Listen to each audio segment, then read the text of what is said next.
What's going on YouTube? The Gemrin here, bringing you some World of Tanks replays. Sorry for the little hiatus there, but I promise I'm coming back. I'm having so much fun in World of Tanks right now. The Swedish line dropped, and that's the reason why this video is out. This video I'm using the new World of Tanks replay, so you're not going to get to see how many hits I have, track targets, spotted damage, assist damage, all that stuff.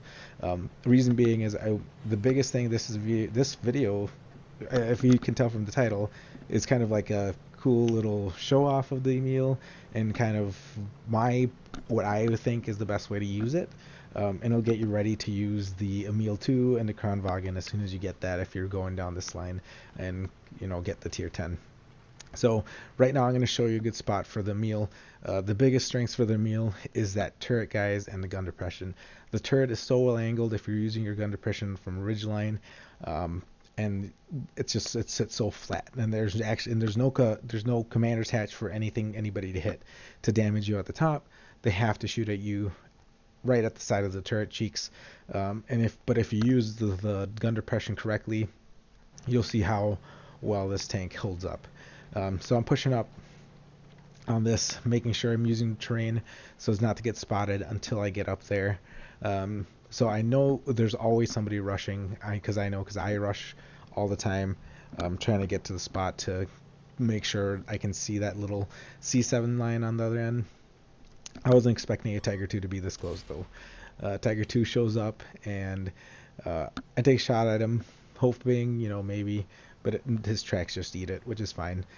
He immediately focuses on me, but because he's at a higher elevation, no matter even if I angle it, he's able to just penetrate the side of my turret, which is fine. He is getting bombarded from shots from the other end, and I'm just going to take out his... I believe I took his engine twice, making him stop right there. But I'm reloading now, so it's a 33-second reload, so it's a lot of time waiting when you're playing this tank, unfortunately. But it's fine because you're able to use, and I don't even have the top gun on this tank yet. This is just the second package. So I have the better mobility, I have the better engine, which helps a lot. This tank actually is pretty quick, as long as you're on good ground, and if you go down a hill, yeah, especially I've gotten up to like 50 kilometers an hour on this thing, so you're able to get in position pretty well. But I'm basically making sure this guy get pushed back. Yep, sure enough, the tanks at C7 are able to shoot across down and take out the Tiger 2. So there goes one tier 8 down. They killed 2 of our tanks, and I checked that they're both a tier 6, the T150 and the Jumbo Sherman, which is what it is. It's going to happen, especially in tier match with tier 6s, the lower tiers. But yeah, I'm trying to show you exactly what they see, and all these guys see is literally just the little part top of my turret. I took a couple shots at that Tiger 1 because he was pushing, but he went down the hill. So I'm just sitting there waiting, trying to spot. As soon as he comes back up, I'm just directing. My artillery is actually over here looking this way, and I'm just kind of showing him what I see and everything too. Artillery helped out a lot here. If you can communicate and track things for your artillery, they're going to help you out.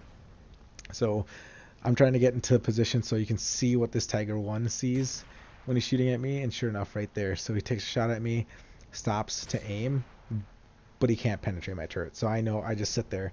I don't move. I'd let him shoot me, and he's just my turret is just absorbing his rounds, and I'm able to shoot my full clip into him and finish him off.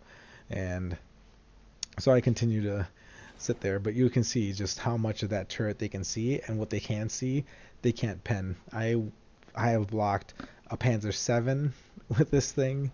I've blocked a T110E5 with this turret. I've blocked a Mouse with this turret. I've blocked an E75 with this turret. E100 I've even blocked a couple times, and they've just given up and continued on. It's insane. The turret in this thing is so fun. This tank is one of my new favorite tanks.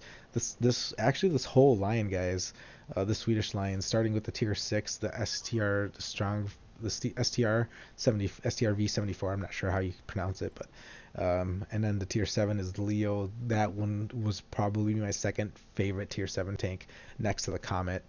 It's such a fun tank. But here we go. So this T29, I paused the video so I can get in position better, and as soon as they shoot it, so I'll show you. This T29 can't hit me at all. He just sees so much of my turret, and I'm able to see him just because of my gun depression, I don't have to pull so far above that ridge to expose any part of my um, chassis of my tank. So all they see is the turret. It's so much fun, and I knew I was going to pen him, so I was just making sure I kept them spotted for my artillery to finish him off, and he finished him off in one shot. Did like 1,237 damage. It was awesome to watch that. So then I push up. So didn't realize there was a Tiger 2, but there's Tiger 2, a Hellcat. I wish I was able to take him out earlier. It didn't happen, but that's okay. And my team just bombarding everything with shots. So I'm getting all these spotted target hits. Take a shot at the Talk 2. Don't want to waste another round on him, so I let somebody else finish him off. Is able to take out a Nashorn that was behind him. I want to get shots on this Ferdinand, but don't see him. Hellcat decides to push up. I'm able to take him out in 2 shots. Even if he hadn't lost that damage, just 2 shots would have finished him off, because the average damage on these shells is around 300. So pretty good for tier 8. The tier 8 gun on this thing only has 175 pen base. I had switched to my APCR, trying to shoot that through the OI, because its armor is still relatively thick and my pen isn't the greatest still. Once you get to the tier 9 gun, the pen does jump up to over 200 millimeters, which is really, really nice. But the base damage stays the same. And so I'm pushing up along this, using that mountain as cover to make sure that the arty doesn't hit me. But I don't get spotted, so it's really, really nice. So I push up. I want to get eyes on that Ferdinand for my artillery, because I know he's looking this way. So I want to make sure he has eyes on him so he can see him and at least take a shot at him or two. It's still backing up. I don't want that OI to see me immediately. I want to see the Ferdinand before he knows that I'm there, in case he's just around the corner and hits me and tracks me, because I already used my repair kit. So, and that was to repair my gun, because it actually got damaged. I don't want to make sure I had my full accuracy. OI backs out. Finally able to pen him. Then I move on to the Ferdinand to spot him. So I believe I switched to no, I still have my APCR loaded in this one. For some reason it doesn't show that it's loaded. It shows that I'm loading regular AP rounds. But so I spot him, and I'm going to pause it again here to get in position to show you, because the Ferdinand actually takes a shot on me. Another good example of using the terrain. I am actually pushed up a little bit, using part of this tank as cover, and the Ferdinand, God, I hate the controls on the replay are just so janky, but I'm able to finally get to position from what the Ferdinand sees.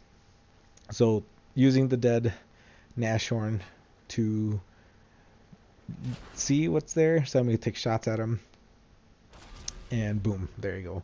All I can see is that little part of my turret, and it's angled well enough and just bounces on from a tank destroyer, which is awesome. And once again, artillery comes in to finish him off, and I'm going to take I think I take a shot at the, nope, I don't. I thought I'd take a shot at the artillery, but I just spotted him. He's running. I don't have to worry about getting hit by him, but I know that Goranich was going to come right this way. So I book it. I am reloading, and I only have one APCR left because I use it. So I'm, at this point, I actually switched back to AP. Just hoping I pen somewhere on that Goranich, but that thing is so insanely armored. It's not even funny. It bounces so many of my shots and so many of people's shots. But we were able to take them out, guys. Team finishes off the artillery. My goal is to track this Goranich to make sure that I get track target hits. I want to make sure I get as much experience from this guy as I can, because at this point I know I already hit the tracks once, bounced again there, hoping to get some damage. I think I'm able to track him and damage him in the last shot. Yep, but that second shot just hit the stupid rock. We finish this off, guys. Team does it, and I actually get spotted target hits even though everyone can see them, which is really nice incentive at the end for me. But anyways, guys, That's it for this. We're gonna go right into the post-game results here in just a second. Welcome back, guys. Here it is. Ace Tanker, obviously, but Patrol Duty and Scout. I detected 9 tanks, did almost as much damage spotting as I did actual physical damage to tanks, killed 3 tanks, obviously high caliber, I say that word a lot, Ace Tanker, two battles that are meant for light tanks, and top of my team. But yeah, guys, leave a like down below, subscribe, and I'll see you guys in the next one. Peace.